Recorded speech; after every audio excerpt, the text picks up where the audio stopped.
അമേരിക്കയുമായുള്ള പ്രതിരോധ സഹകരണത്തിൽ പുതിയ വഴിത്തിരിവിന് സൂചന നൽകി ഇസ്രായേൽ പ്രധാനമന്ത്രി ബെഞ്ചമിൻ നെതന്യാഹു. രാജ്യത്തിന്റെ സുരക്ഷയ്ക്കായി തന്നെ ഇനി വിദേശ ആയുധ സഹായത്തെ ആശ്രയിക്കുന്നത് കുറച്ചുകൊണ്ട് സ്വന്തം ആയുധ നിർമ്മാണ ശേഷി ശക്തിപ്പെടുത്തേണ്ട സമയമാണിതെന്നതാണ് നെതന്യാഹു വ്യക്തമാക്കിയിരിക്കുന്നത്.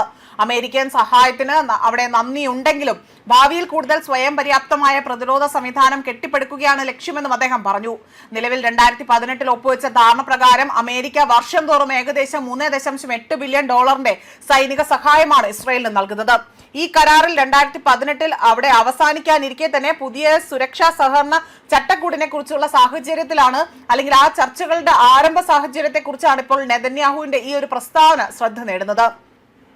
ഇറാനുമായുള്ള സംഘർഷവും പശ്ചിമേഷ്യയിലെ സുരക്ഷാ സാഹചര്യങ്ങളും കണക്കിലെടുത്ത് ആഭ്യന്തര ആയുധ വിന്യാസത്തിൽ വൻ നിക്ഷേപമാണ് നടത്താൻ ഇസ്രായേലിന്റെ നീക്കമായി പറയുന്നത്.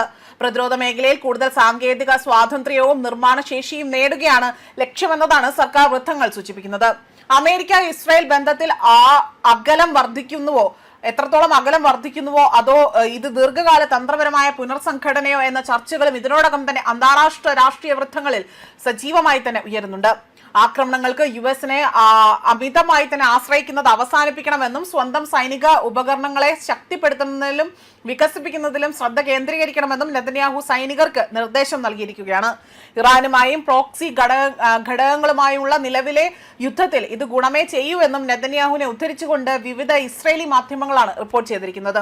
വെസ്റ്റ് ബാങ്കിലെ സൈനിക നീക്കങ്ങളിലെ ഉത്തരവാദിത്തമുള്ള ഗേഷ് എറ്റീസണുമായുള്ള കൂടിക്കാഴ്ചയിലാണ് അദ്ദേഹം ഇത്തരമൊരു ആഹ്വാനം നടത്തിയിരിക്കുന്നത്. ഇതുവരെ കിട്ടിയ സഹകരണങ്ങൾക്കും പിന്തുണയ്ക്കും നന്ദി പറഞ്ഞുകൊണ്ട് ഇത്രയും കാലം രാജ്യത്തെ സുരക്ഷിതമായി തന്നെ നിലനിർത്തുന്നതിൽ US സഹകരണത്തിന് വലിയ പങ്കുണ്ട് എന്നും, എന്നാൽ ഇനി അങ്ങോട്ടുള്ള കാലത്തേക്ക് സ്വന്തം ആയുധങ്ങളെയും സംവിധാനങ്ങളെയും ആശ്രയിക്കേണ്ടതുണ്ട് എന്നതാണ് എനിക്ക് പറയാനുള്ളതെന്നും ഇത്തരം സാഹചര്യങ്ങളെ അതിജീവിക്കാനുള്ള സംവിധാനം നാം രൂപപ്പെടുത്തിയെടുക്കേണ്ടതുണ്ട് എന്നതാണ് നെതന്യാഹു ഇവിടെ വ്യക്തമാക്കിയിരിക്കുന്നത്.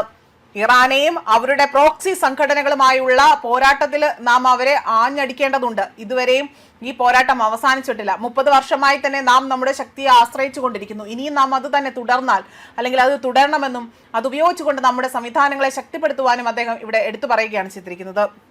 അതോടൊപ്പം തന്നെ US സൈനിക പിന്തുണ അവസാനിപ്പിക്കുമെന്നും ഇതാദ്യമല്ല, അതായത് ഇത്തരത്തിൽ സൈനിക പിന്തുണ അവസാനിപ്പിക്കുമെന്നത് ഇത് ആദ്യമല്ല എന്നതും അദ്ദേഹം പറയുന്നുണ്ട്. എങ്കിലും പശ്ചിമേഷ്യൻ യുദ്ധവും സമാധാന ചർച്ചകളും ഊർജിതമായിരിക്കുന്ന സാഹചര്യത്തിൽ ഏറ്റവും പുതിയ പ്രതികരണം എത്ര കണ്ട് യാഥാർത്ഥ്യമായി തന്നെ ചേർന്നു നിൽക്കുമെന്നതാണ് ലോകം ഉറ്റുനോക്കുന്നത്.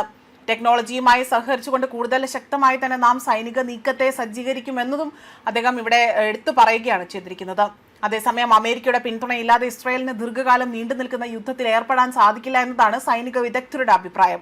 ഇസ്രായേലിന്റെ പ്രതിരോധ ആയുധങ്ങളിൽ മൂന്നിൽ രണ്ട് ഭാഗവും US നിർമ്മിക്കപ്പെട്ടവയാണ് എന്നതാണ് US vice president JD Vance പ്രസ്താവനയിൽ അവിടെ വ്യക്തമായി തന്നെ പറയുന്നത്. ഇസ്രായേലിന്റെ വ്യോമസേന പൂർണ്ണമായും അമേരിക്കൻ യുദ്ധവിമാനങ്ങളാണ് അല്ലെങ്കിൽ അവയാണ് ആശ്രയിക്കുന്നത്. യുദ്ധവിമാനങ്ങളുടെ അറ്റകുറ്റപ്പണികൾക്കും സ്പെയർ പാർട്ടുകൾക്കും അമേരിക്ക തന്നെയാണ് ഇവർ ആശ്രയിക്കുന്നത്. ഇതുകൂടാതെ തന്നെ പ്രശസ്തമായ അയൺ ഡോം പ്രതിരോധ സംവിധാനത്തിൽ പോലും അമേരിക്കൻ പങ്കാളിത്തമുണ്ട് എന്നതാണ് റിപ്പോർട്ടുകൾ സൂചിപ്പിക്കുന്നത്. ഇസ്രായേലിന്റെ ആക്രമണങ്ങളെ പലപ്പോഴും തടയുന്നത് അമേരിക്കയുടെ വ്യോമ പ്രതിരോധ സംവിധാനങ്ങളാണ്. സൈനിക ഉപകരണങ്ങൾ വിതരണം ചെയ്യുന്നത് അമേരിക്ക നിർത്തുന്നതോടുകൂടി തന്നെ ഇസ്രായേലിന്റെ യുദ്ധശേഷി അതിവേഗം തന്നെ ഇല്ലാതായേക്കുമെന്നതാണ് രാഷ്ട്രീയ വിദഗ്ധരുടെ ആ ഒരു നിഗമനമായി തന്നെ പറയുന്നത്. ആയുധങ്ങൾ അതിവേഗം തന്നെ പുനർനിർമ്മിക്കാനുള്ള വ്യാവസായിക ശേഷി അവർക്കില്ലാത്തതിനാൽ തന്നെ ദീർഘകാലം നീണ്ടു നിൽക്കുന്ന സംഘർഷം അവർക്ക് ബുദ്ധിമുട്ടായിരിക്കും എന്നതും ഇവിടെ എടുത്തു സൂചിപ്പിക്കുന്ന മറ്റൊരു വസ്തുതയാണ്. ന്യൂസ് ഡെസ്ക് കർമ്മ ന്യൂസ്.